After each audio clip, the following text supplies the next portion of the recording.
हम यहाँ पे जो केस डिस्कस करेंगे, जो एलिवेटर और लिफ्ट से रिलेटेड प्रॉब्लम्स आती हैं उनको हम कंसेप्चुअली कैसे हैंडल करना है। तो हमने यहाँ पे एक केस लिया है, एक एलिवेटर है, elevator moving upward with acceleration a naught. This acceleration किसके रेस्पेक्ट में ए नॉट है? अर्थ के respect, observer attached to earth. Question यहाँ पर ये फाइंड, आप देख रहे हैं कि ये आपके पास एक ब्लॉक दिया है और यहाँ पर एक वेइंग मशीन है, वेइंग मशीन। इस वेइंग मशीन पे मैंने एक ब्लॉक को प्लेस किया है। Find apparent weight of this box.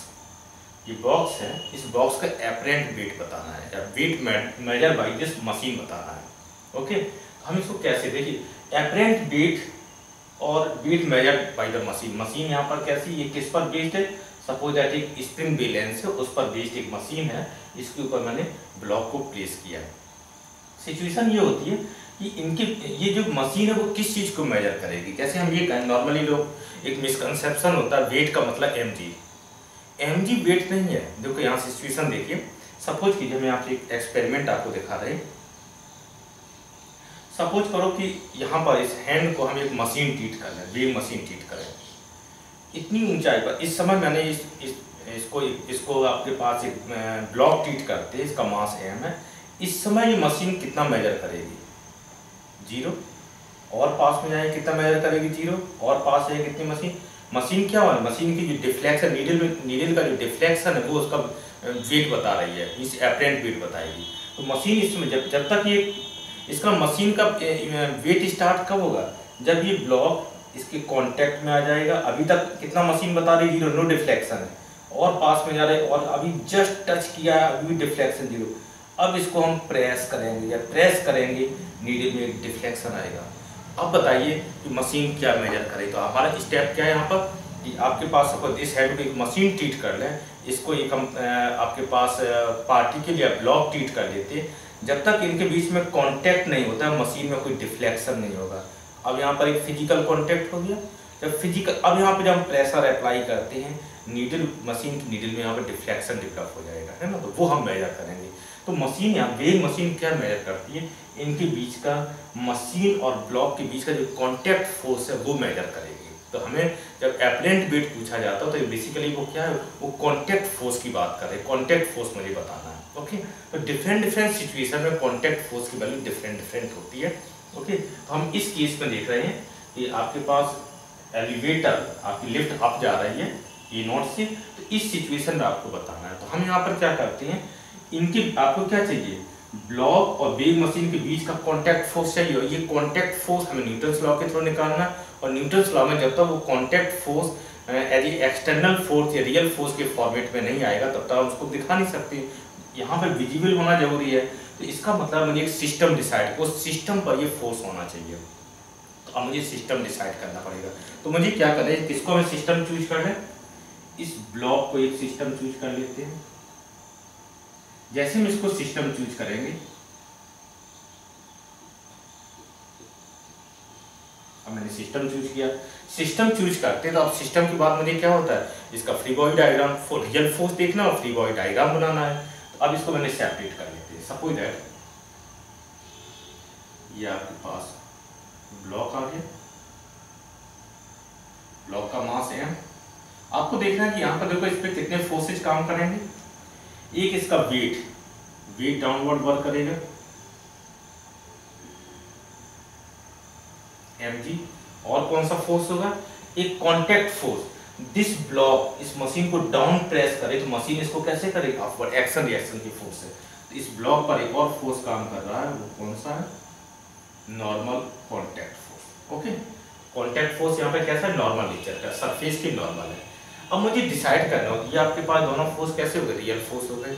अब आपको डिसाइड करना है ये प्रॉब्लम आपको किसकी रेस्पेक्ट में सॉल्व करनी है, अर्थ के रेस्पेक्ट में सॉल्व करना है या आपके पास इस एलिवेटर के रेस्पेक्ट में सॉल्व करना। तो सबसे पहले हम अर्थ के रेस्पेक्ट में इसको सॉल्व कर देते हैं। ये ऑब्जर्वर अटैच टू अर्थ। तो अर्थ के रेस्पेक्ट में आप बताइए, फोर्स तो आपके पास ये हो गए। अब आता है काइनेमेटिक पार्ट। हम क्या चूज कर रहे हैं, सपोज दैट दिस n की वैल्यू ग्रेटर देन 0। हम यहाँ पे चूज कर रहे हैं लेट दिस एन की value greater than 0 means contact maintain है, फिजिकल कॉन्टैक्ट मेंटेन है, एन की वैल्यू ग्रेटर देन 0। जैसे हमारे पास यहाँ कॉन्टैक्ट मेंटेन है, मशीन क्या है इसके फ्लोर पर है एलिवेटर के, उसके साथ रिवेटेड है या किसी भी प्रोसेस के थ्रू इस फ्लोर के साथ अटैच है। तो मीनिंग क्या है, यदि एलिवेटर ए नॉट एक्सलेशन से जा रहा है तो मशीन तो श्योर है, क्योंकि मशीन आपके पास किसी फ्लोर के साथ अटैच है। तो अब इसका इस मशीन का एक्सलेशन कितना रहेगा, ए नॉट रहेगा। और मशीन और इस ब्लॉक में क्या है, कॉन्टैक्ट मेंटेन है।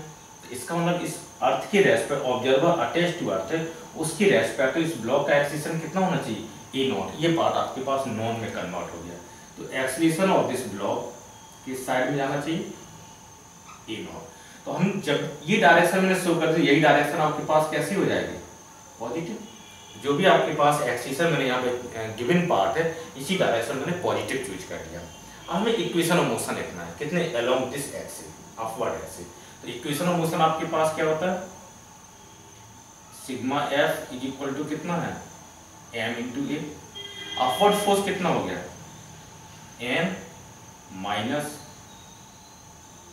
M G, this is equal to कितना है, एम इंटू ए नॉट। आपका रिजल्ट कितना है, this M is equal to, इसको ट्रांसफर कर दीजिए, M G plus A naught. आपके पास M G plus A not. आप देख रहे हैं कि इसकी वैल्यू कैसी है, पॉजिटिव है, तो ये मेरा एज्यूम्शन ग्रेटर देन 0 है। एज्यूम्शन कैसा है, आपके पास ट्रू है, एज्यूम्शन आपके पास ओके है। जो मैंने एज्यूम किया था यानी कि वैल्यू ग्रेटर देन 0।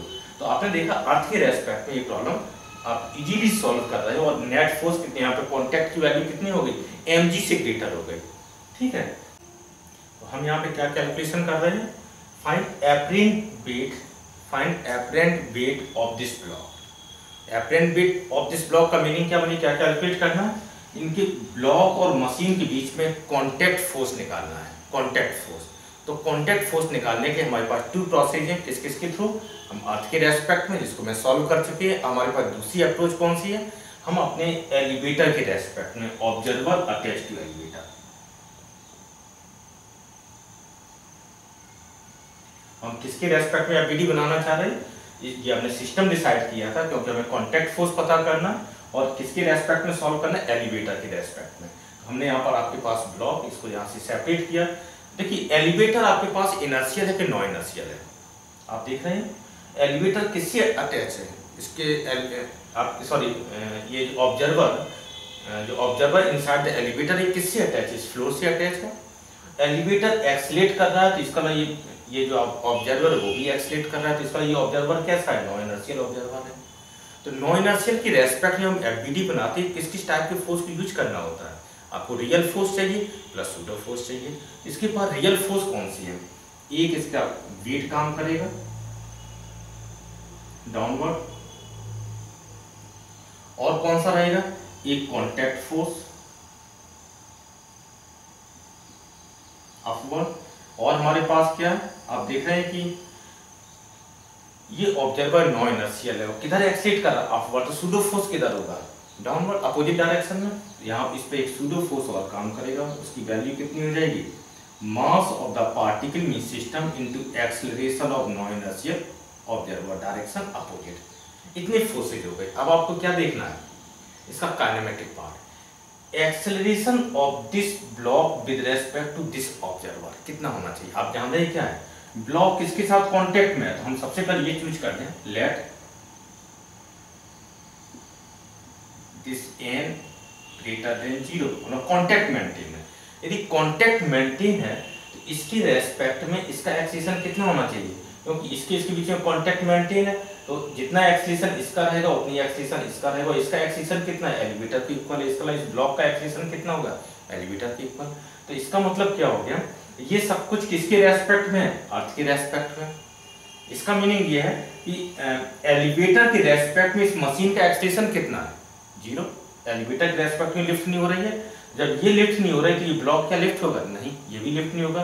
तो acceleration of this block with respect to this observer means elevator, with respect to elevator कितना होना चाहिए, इसकी वैल्यू 0 होनी चाहिए। ओके, हम क्या लिखेंगे इसकी value, A prime is equal to 0।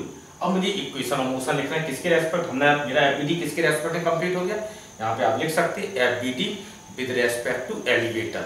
FBD with respect to elevator means क्या हो, FBD with respect to an observer attached to the elevator. Okay, तो ये FBD with respect to elevator हो गया।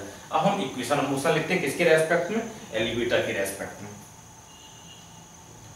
Sigma F is equal to M into E prime. यहां पर कितने, sigma F का मीनिंग क्या है, net force, real force plus pseudo force. Okay, यहां पे वैल्यू सब्स्टिट्यूट करते हैं। हमने डायरेक्शन पॉजिटिव कौन सी चूज की है, डायरेक्शन पॉजिटिव चूज की है। दिस फोर्स पॉजिटिव है, this force negative, this force negative. इसको लिख सकते हैं M minus M G minus M A naught, this is equal to M into 0। कितना रिजल्ट आ रहा है, this N is equal to M G plus A naught, ये value आ रही है। हम देखो क्या थोड़ा सा फ्यूचर में क्या करेंगे, ये जो टू फोर्स है M G plus M A naught, इनकी टोटल वैल्यू कितनी, क्योंकि सेम डायरेक्शन में तो डायरेक्ट एडिटिव हो जाएंगे। एम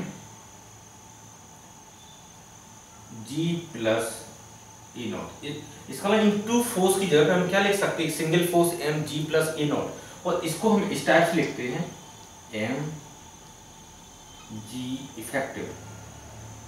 तो जब हम FBD with respect to elevator, FBD with respect to non inertial frame बना रहे हैं, उस केस में हम यहाँ पर रियल जो ग्रेविटेशनल फोर्स और सूडो फोर्स को हम कंबाइंड कर दे रहे हैं, और कंबाइंड करके हम क्या वर्ड यूज करेंगे, जी इफेक्टिव।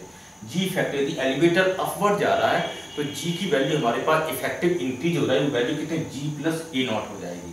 ओके, हमारे पास अब ये रिजल्ट कितना हो जाएगा, इसको लिख सकते हैं this N is equal to M G effective, इतनी वैल्यू आ रही है। और दिस वैल्यू ऑलरेडी कैसी है, आपके पास पॉजिटिव है, तो मेरा एज्यूम्शन कैसा होगा, ओके, एज्यूम्शन आपके पास ट्रू है।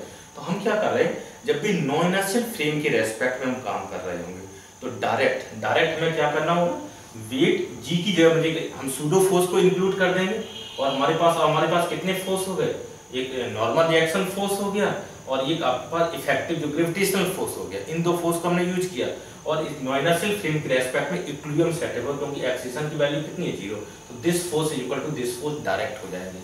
ओके।